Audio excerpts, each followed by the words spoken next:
दोस्तों, अपनी गौ माता के बारे में तो आप सभी जानते हैं। हमारी गौ माता में बसते हैं हमारे सभी देव और इनके एक नहीं सैकड़ों प्रयोग मिल जाते हैं। यदि आप विश्वास से और नियम पूर्वक प्रयोग करते हैं तो आपकी मनोकामना भी पूर्ण होती है और आपका कार्य भी पूरा होता है।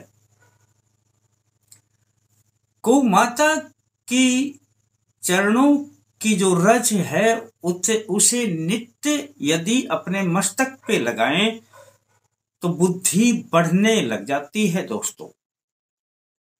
और गौ मां पर यदि हाथ फेरें हम तो हमारे अंदर कोई ऐसी बीमारी है जो ठीक नहीं होती। निरंतर उस पर हाथ फेरने से बीमारी भी ठीक होने लग जाती है।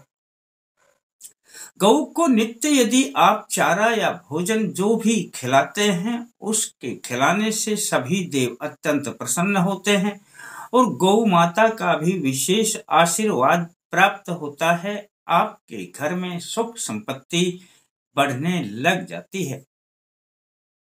दोस्तों, जहां पर मैं गौ माता की बात करता हूं वहां पर आप एक बात को जरूर ध्यान में रख लेना कि मैं बात करता हूं अपनी भारतीय नस्ल की देशी गौ माता के बारे में बात करता हूं। बस दोस्तों, इतना आप ध्यान रखा करें। अब जो मैं प्रयोग बताने जा रहा हूं, यदि आप इस प्रयोग को कर लेंगे तो दोस्तों आप अपने मन में एक काम कोई भी सोच लेना। सोचना एक काम को सोचोगे तो एक काम आपका अवश्य बनेगा।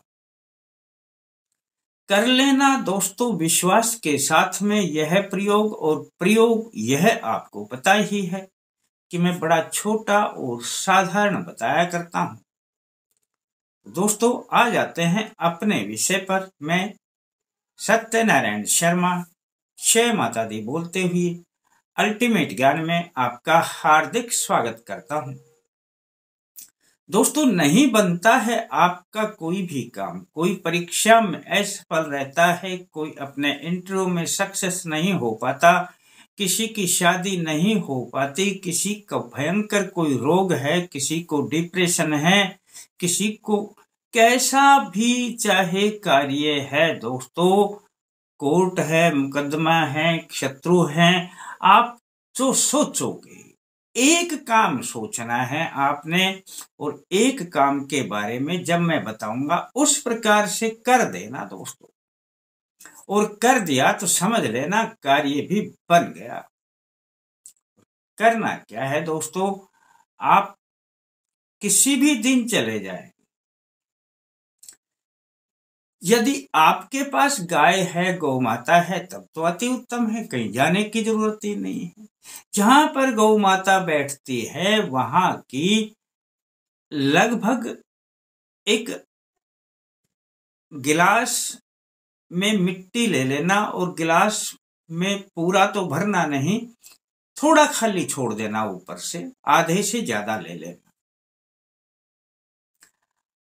अब यह मिट्टी अगर आपके पास में सुविधा से उपलब्ध है तो अपनी गाय की गौ माता की ले लेना, और यदि नहीं है तो दोस्तों किसी भी गौशाला में चले जाना और गौशाला में आप कुछ भी दान पात्र में या उनको दान के रूप में देना और वहां से जहां भी बैठती हैं गायें उनकी मिट्टी ले आना। अब यह आप किसी भी दिन लेकर के आ सकते हैं, इसमें दिन का कोई बंधन नहीं है। बस दोस्तों, इतना आपने कर लिया तो आने के बाद अपने घर में उस मिट्टी को अच्छी प्रकार से छान लेना, यानी साफ कर लेना, ताकि उसमें कोई जीव जंतु वगैरह ना हो। छोटे छोटे जीव जंतु कई बार जहां से गौ की मिट्टी लेके आते हैं उस मिट्टी में मिल जाया करते हैं, पर आप इसे साफ कर लें। साफ करने के पश्चात अपने उसी गिलास में डाल देना।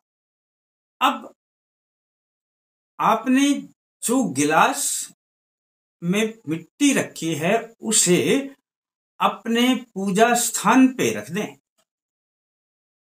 अब आपने 2 अगरबत्ती दोस्तों सुबह नहा धो करके जलानी है और 2 अगरबत्ती जला करके हाथ में पकड़ लेनी है और 5 बार बोलना है जय गौ माते, जय गौ माते, जय गौ माते, जय गौ माते। ऐसा 5 बार बोलना है दोस्तों। और बोलने के बाद अपनी जो मन की इच्छा है, मैं क्या चाहता हूं, बोल देना कि मेरा यह कार्य बन जाए। बस दोस्तों, इतना करने के बाद ये जो 2 अगरबत्ती हाथ में है, इसको सीधे खड़े कर देना उस गिलास में जिसमें मिट्टी है। सीधा खड़े करने से उसका जो गुल गिरेगा जलने के बाद वो उसी गिलास में गिरना चाहिए।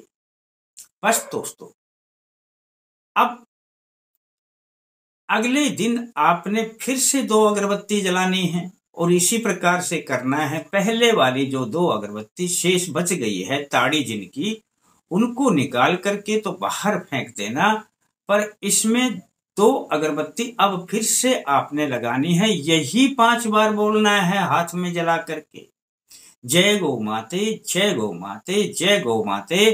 5 बार बोल करके यही अर्जी लगानी है जो आपका कार्य है। बस दोस्तों, यह दूसरे दिन ऐसा करना है, फिर तीसरे दिन भी इसी प्रकार करना है कि उन अगरबत्ती की ताड़ी को हटा देना और नई अगरबत्ती इसी प्रकार से लगा देना। बस इतना ध्यान रखना है कि सीधा खड़ा करना है ताकि उसका गुल जो गिरेगा जलने के बाद वो गिलास में ही गिरता रहे। दोस्तों, यही गुल और यही मिट्टी काम करेगी। इसमें इतना प्रभाव आ जाएगा, इतनी शक्ति आ जाएगी कि आप कल्पना भी नहीं कर सकते। आप सोच रहे होंगे कि अगरबत्ती की बजाय क्या धूप बत्ती जलाई जा सकती है? दोस्तों नहीं, यहां पर अपनी अर्जी अगरबत्ती से ही लगती है। आपके मन में कई बार शंका होती है या कई आपको किसी प्रकार के भ्रम में डाल देते हैं कि यह अगरबत्ती नहीं जलानी चाहिए, इसमें बांस की ताड़ी होती है। दोस्तों, ऐसा बिल्कुल नहीं है। हमारी हर पूजा अगरबत्ती से ही होती है। अगरबत्ती के बिना कोई पूजा होती ही नहीं है और इस भ्रम को अपने दिमाग से निकाल देना। बस दोस्तों, 21 दिन आप लगातार यदि इस प्रयोग को कर लेते हैं तो 21 दिन के बाद दोस्तों आपने करना क्या है, इसमें जो गुल गिरा हुआ है और जो ये मिट्टी है, इसको आपने तुलसी के पौधे में डाल देना है और तुलसी के पौधे में डालने के बाद जल छोड़ देना है इसके अंदर, ताकि वह गीली हो जाए, उसमें मिक्स हो जाए, मिल जाए। दोस्तों, भगवान श्री विष्णु की, माँ लक्ष्मी जी की, गौ माते की और उसमें बसने वाले सभी देवों की और तुलसी देवी की अब इतनी कृपा आपके पास आने लगेगी कि समझ लेना कि आपने जो कार्य अपने मन से बोला है वह कार्य आपका जरूर बनेगा। दोस्तों, अब आप पूछेंगे जी कितने दिन में बन जाएगा? दोस्तों, जिस प्रकार का कार्य होगा उसी प्रकार का उतना ही समय लगेगा, पर कार्य बनेगा। दोस्तों, विश्वास कर लेना, विश्वास प्रबल रखना और कार्य नियम पूर्वक विधि के अनुसार करना। करोगे तो समझ लेना आपका कार्य पक्का बनेगा। दोस्तों, अब आपको यदि यह अच्छा लगता है तो किसी को बता देना दोस्तों, और यदि और थोड़ा अच्छा लगता है तो लाइक करने के बारे में भी सोच लेना। फिर मिलते हैं दोस्तों नए अंक के साथ, तब तक के लिए जय माता दी।